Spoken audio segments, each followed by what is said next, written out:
The other thing I'd like to say before I pass the microphone along is one of the fun things for me in those very early years, which really were pioneering years, our first master student, Ruth Cathcart, she was in there right in 1971, in the trenches, looking at the kindergarten kids. I came in when that group was in first grade.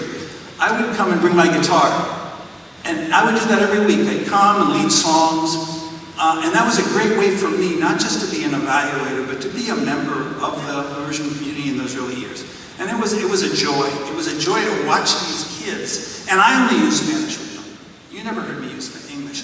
Anytime I was in that classroom, puro español.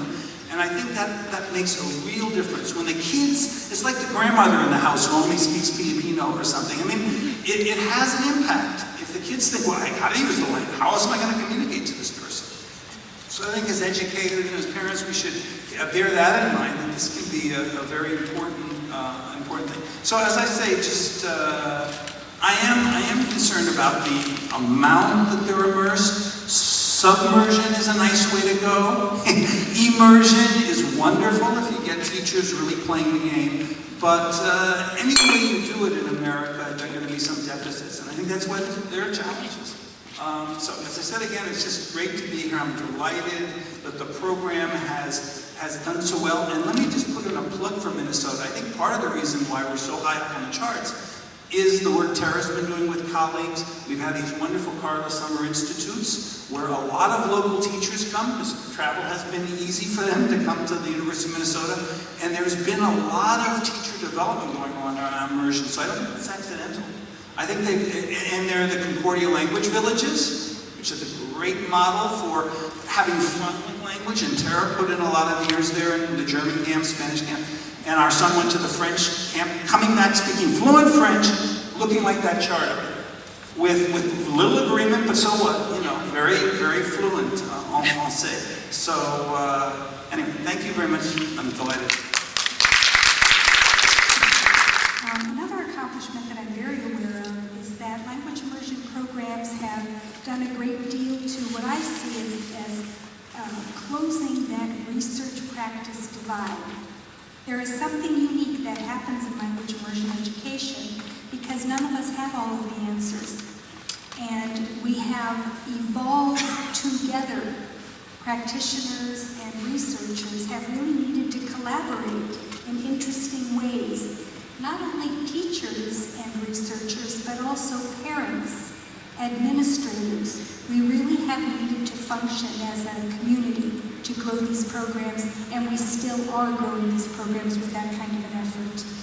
I guess the third thing that I'll mention is that I think our dual language and immersion programs have done a great deal to foster greater understanding about second language acquisition in general. We've had a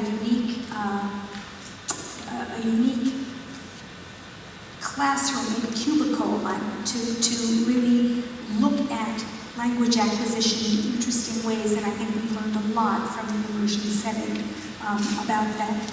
Challenges, let me just say, NCLB, the pressure for assessment and the pressure to keep your school open and yet have students be able to pass tests that can, with performance strong enough to keep your program alive at grade 3 has really negatively impacted our early total immersion model by pushing down pressure to introduce English earlier and earlier in spite of the fact that we clearly know from research that the longer you can push English off, the better off we are, and that's particularly true for our English L1 speakers, but we also know that our minority language learners benefit tremendously from a strong focus on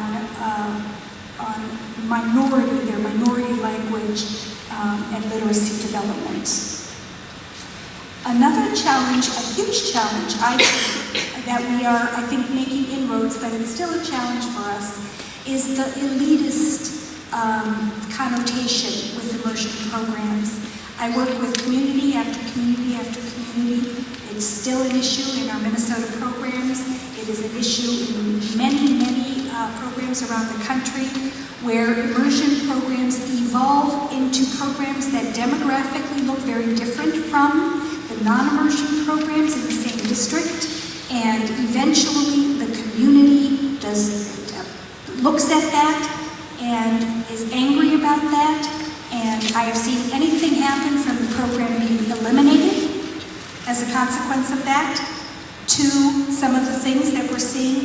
Just one of our immersion programs in Minnesota last year, now they have a 25% free and reduced minimum that has to first be taken with the lottery before they can look at siblings or anything else for admission into the program.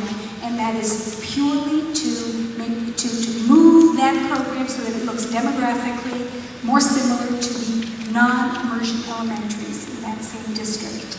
I think that's a significant issue in immersion, and I think that we are, another challenge is, and it's related to this, is understanding how to differentiate for this increasingly diverse learner audience.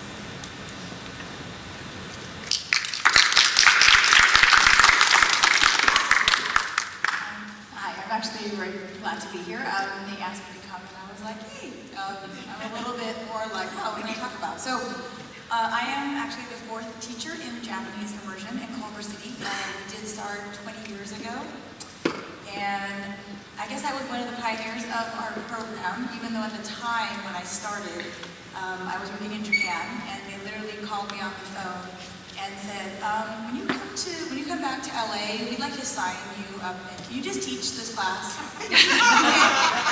I had no job at the time. I thought, okay, great. So I came back, and the first thing they told me was, there was 4 of us, and I was the 4th one. They said, don't worry, just talk to them in Japanese. It'll be great.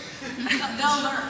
Okay, and so I did for a few years, and then I realized it was actually very enjoyable, and the kids were phenomenal. The parents were very supportive, and I think one of the successes is that we've been here for, Spanish has been here for 40 years, and Japanese has been for 20 years, which is a huge success in the immersion program. And I think it has a lot to do with not just it's a lot to do with the community as well as the teachers that are part of the program.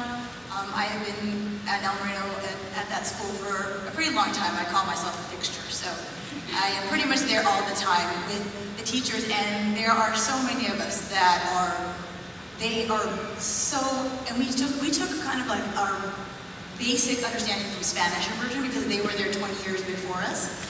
And so we started with their same philosophy, just like how Dr. Cohen said, that we didn't talk to them in Japanese or English at all for the first 2 years. And then in 2nd grade, the kids were doing, alphabet songs. Okay. So we had to actually change a little bit our curriculum to fit our program. And so I think that was one of the big successes right now. Also, the Japanese right now in our program, we have a lot of native speakers, which is wonderful.